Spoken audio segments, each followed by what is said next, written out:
मैं संजय कुमार, 5 साल का एक्सपीरियंस है फूड लाइन का।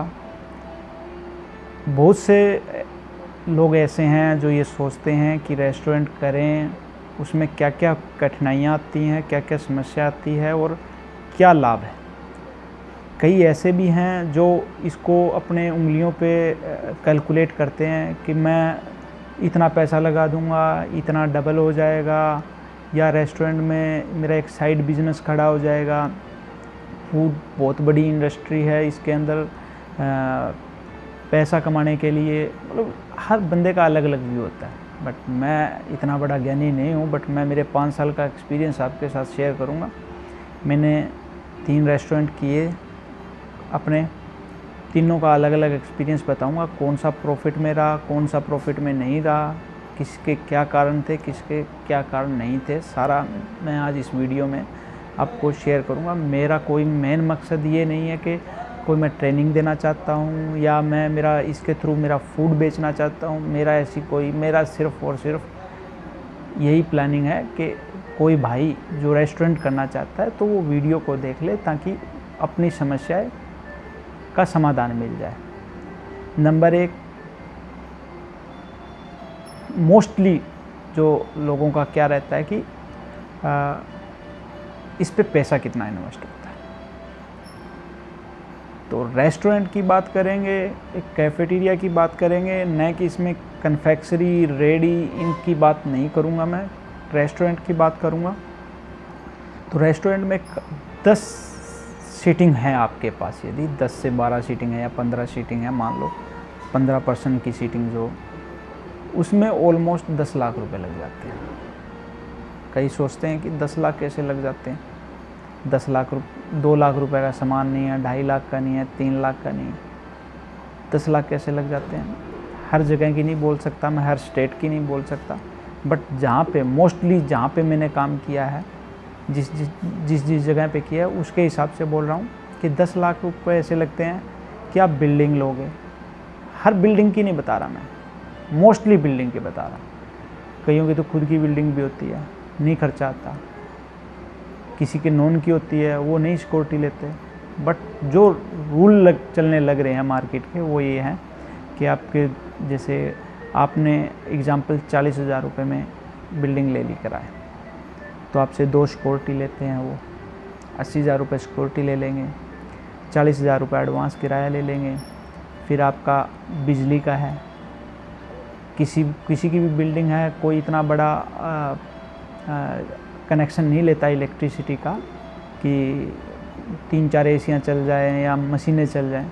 वो 1 या 2 किलोवाट का लेता है, तो उसको 10 किलोवाट या 15 किलोवाट पे आप लेके जाओगे तो कम से कम 50,000 रुपये खर्चा जो आता है वो आपके बिजली के मीटर का आता है। जो बिजली के ओनर कोई पे कर देता है, कोई नहीं करता, मैं हर बंदे की नहीं बता। तो आपका जो 2 लाख रुपए करीब का जो खर्चा है, जो पहले दिन बिल्डिंग का ही हो जाता है, अब रह गए 8 लाख रुपए। फिर आप मान के चलो कि आप मेन्यू रख रहे हो या रेस्टोरेंट बना रहे हो फास्ट फूड का, कॉन्टिनेंटल फूड का, जिसमें आप पिज़्ज़ा, बर्गर, सैंडविच, चाउमीन ये रख रहे हो, तो आप मशीनें भी लेके आओगे, आप फ्रिज भी लेके आओगे, आपके पास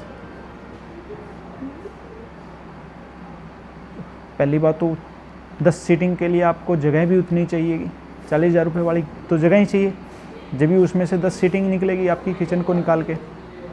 फिर आप सीटिंग के ऊपर भी खर्चा करते हो, फिर आप बैनर भी बनवाते हो, आप मेन्यू भी छपवाओगे, आप लाइटें भी लगवाओगे, आप डेकोरेट भी करोगे। आप किसी भी कैलकुलेशन में आ जाना, आपके 10 लाख रुपए लगेंगे। फिर आप लेबर रख रहे हो, लेबर रख के आपने स्टार्ट किया, पहले महीने आपका बिज़नेस नहीं आया, दूसरे महीने नहीं आया, 2 महीने तक आपने किराया भी भरा और आपने लेबर भी दी, तो 10 लाख रुपए करीब पहुंच जाता है। जिसकी खुद की बिल्डिंग है उसका भी 10 तक पहुंच जाएगा, क्योंकि वो 2 बार अपनी लेबर जेब से दे देगा, और जिसने बिल्डिंग किराए पे ले रखी है तो उसका तो ऑलरेडी 10 लाख में पहुंच गया। अब इसके बाद में सेकंड चीज़ पे आते हैं कि ये चल जाता है या कितना प्रॉफिट दे देता है, कितना प्रॉफिट नहीं देता। तो इस पे यदि आपने आप इसी लाइन से बिलोंग करते हैं, आपने फूड लाइन में ही काम किया है, तो आपके पास अच्छा एक्सपीरियंस है, आप किसी पर्टिकुलर डिश में हो, तो आप डिश तो अच्छी बना लोगे, बट आप सेल कैसे करोगे उसको? क्योंकि आपके पास एडवर्टाइजमेंट आपने नहीं सीखी, आपने कुकिंग सीखी है, तो भी आप मार खा सकते हो इस लाइन में। और यदि आपको मार्केटिंग आती है, आपको फूड ही नहीं बनाना आता, तो भी आप मार खा जाते हो इसमें। तो मैं जो मेरा एक्सपीरियंस बताता हूँ कि आपने 10 लाख रुपए इन्वेस्ट किए, 10 लाख इन्वेस्ट करने के बाद में आपने स्टार्ट कर दिया, आपने सेफ बुला लिया, कोई 10,000 रुपये सैलरी में, कोई 15 में, कोई 20 में, कोई 25 में। अब सबसे बड़ी प्रॉब्लम है स्टाफ की, आपकी लेबर की। आप किसी के भरोसे पे मत करो। लेबर है, आपको एक बार ऐसा विश्वास दिलाती है कि हम आपके साथ हैं, आप काम करो जी, हम काम को ऐसे बढ़ा देंगे, ये बढ़ा देंगे। बकवास है। 95% जो स्टाफ होता है, जो लेबर होती है, उसको अपने से मतलब होता है, इसके अलावा आपसे उसको कोई मतलब नहीं, अपनी सैलरी से मतलब है। आप करके देख लेना बिज़नेस, या किसी ने किया है वो भी सेम ही बात बताएगा जो मैं बता रहा हूँ। जब आपका काम आएगा तो लेबर भगेगी, और लेबर पे आप काम करोगे कि लेबर को मैं बचा के रखूँ, लेबर को ये सुविधाएं दूँ, तो आपका काम कौन खींच के लेके आएगा? आपकी ऐड कौन करेगा? तो सारी चीज़ें आपको 1 to 1 बताऊंगा मैं। एक वीडियो बनाऊंगा जिसके ऊपर एक लेबर की बनाऊंगा, एक फूड की बनाऊंगा कि फूड को कैसे बनाया जा सकता है। एक गलती ये भी ना करें कि आपने सेफ रख लिया 30,000 रुपये का, उसकी डिशें बहुत अच्छी है, कस्टमर भी आना स्टार्ट हो गए, कस्टमर रिपीट भी होना स्टार्ट हो गए, और आप उस कारीगर के भरोसे पे हैं कि तुम्हारा रेस्टोरेंट चल जाएगा। बट फिर मैं यही कह रहा हूँ, लेबर भगेगी, लेबर सगी नहीं होती। कितना ही कुछ कर लो आप, उनको कितनी अच्छी सुविधाएं दे लो, 95% लेबर साल रुक जाएंगी, 1.5 साल रुक जाएंगे, फिर भगेंगे। जिस दिन उनको अपने हिसाब से भगेंगे, वो उनको जिस दिन आपसे ज़रूरत नहीं होगी वो भग जाएगी। जितने दिन आपसे काम चल रहा है आपके पास काम करेगी। आपने काम कर लिया, उसके बेस के ऊपर आपको आती है मार्केटिंग, या आप अकेले बंदे तो इतना संभाल नहीं पाओगे कि आपने 5-6 लेबर रख रखी हैं, और रेस्टोरेंट भी संभालना है, सामान भी पूरा करना है। तो जो आपका जो शेफ़ है, उसने जो आपको आइटम दे रखी है, आप उसके भरोसे कभी रेस्टोरेंट मत चलाएं। यदि आप अपनी रेसिपी लेके आते हो, तो क्या है कि आप कहीं से भी, दाएं बाएं से भी कोई लड़का अरेंज करके आप उसको बता सकते हो कि इसमें इतना डाल दे, ये बन जाएगी। हर एक स्टैंडर्ड आपने सेट कर रखा है, तो आपका रेस्टोरेंट चल सकता है। आप किसी कारीगर को आप महंगे से महंगे को बुला करके आप डिशें बनवाओगे, तो वो मानता हूँ वो 1 साल जब तक कारीगर रहेगा, जब तक आपका काम चलेगा। कारीगर भी उतने दिन तक ही साथ देता है जितने दिन तक आपका काम नहीं आता। काम आना स्टार्ट हो जाता है, उसके नखरे उसके हिसाब से होते हैं। और मैंने इन 5 सालों में ऐसे तमाम कारीगरों से मैं मिल चुका हूँ, और मैंने रखे भी हैं और मैंने रखवाए भी हैं। मैंने कई रेस्टोरेंट भी खुलवाए हैं, बट हर रेस्टोरेंट कैसे चला वो भी एक वीडियो बनेगी। अब नेक्स्ट आ जाता है कि जी ये लॉस में और कैसे, इसका मार्जिन क्या रहता है। ये डिपेंड करता है आपकी सीटिंग पे। आपकी सीटिंग बहुत अच्छी है, आप फूड के थोड़े से एक्स्ट्रा चार्ज भी ले रहे हो, बट आपकी सीटिंग और इन्वायरमेंट अच्छा है, तो आप 50% से प्लस मार्जिन पे भी जा सकते हो। बट आप 50 पे ही तो खेलो ही खेलो, 50 से कम पे आप जाओ मत, क्योंकि किसी कस्टमर को पसंद नहीं आती कोई आइटम, तो आप दोबारा भी बना के खिलाते हो, तो आपकी जेब से नहीं लगना चाहिए। ये मेरा एक्सपीरियंस बोल रहा है। तो आप 50% मार्जिन पे सीधा करो कि 50 नहीं 100% मार्जिन पे। आपने 100 रुपये के आइटम बने, आप 200 रुपये में बेचो उसको, डबल करके बेचो उसको, ताकि वो ख़राब भी जाए तो भी आपको प्रॉफिट दे जाए। और मार्जिन अच्छा है, बट मार्जिन के लिए आप ये मत मानो कि मैं जी एक बार चला के देख लेता हूँ ऐसे वैसे। आपके किराए भाड़े सब कुछ इसमें कैलकुलेट होता है। मैं आपको सारी की सारी डिटेल दूँगा विद आपको एक कि इतना रेंट है, इतनी इलेक्ट्रिसिटी, इतने ये खर्चे, सब कुछ आपको मेंशन करूँगा किस किस चीज़ों की रिक्वायरमेंट होती है। कई दोस्त कह देते हैं जी रेस्टोरेंट कर लिया, उनको बाद में पता लगता है कि कई जगह ऐसी है जी, लगभग अपने इंडिया के अंदर ऐसी कोई जगह नहीं है जहाँ पे दिन में एक आधी बार लाइट ना जाए, कोई 10 मिनट के लिए, 20 मिनट के लिए, 50 मिनट के लिए।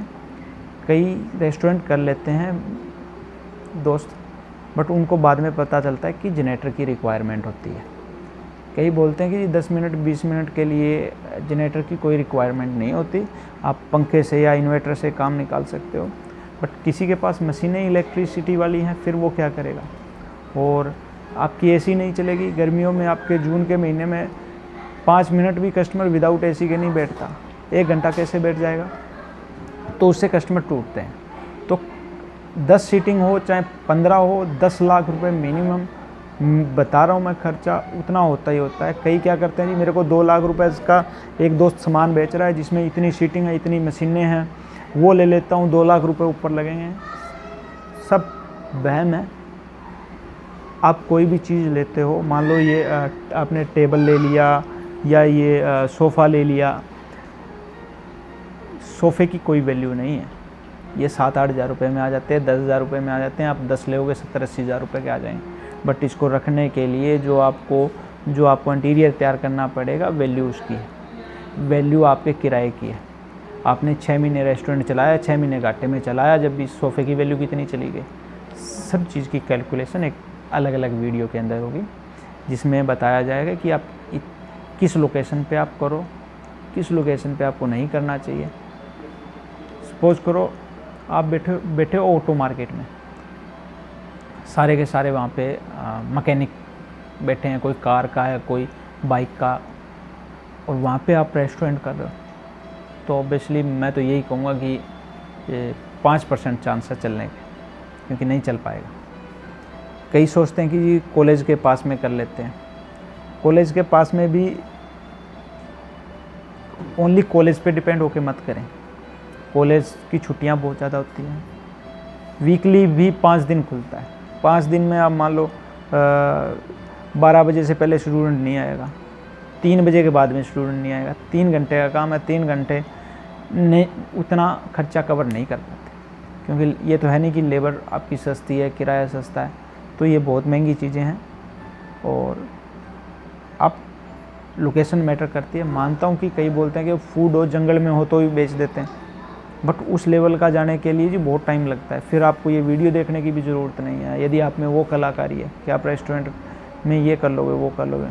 मैं तो ये बता रहा हूँ कि जो नया स्टार्टअप है उसके लिए आपको लोकेशन भी आपकी मैटर करती है और आपका एक्सपीरियंस भी मैटर करता है। ये वीडियो सिर्फ उनके लिए जो ये सोच रहे हैं कि जी मैं तो 10 लाख रुपए लगा के मेरे को साइड से 10,000 रुपये आना स्टार्ट हो जाए, उनके लिए वीडियो है कि आपको ये प्रॉब्लम आएंगी, ये आप करके देख लेना, चाहे इस वीडियो से समझ जाना।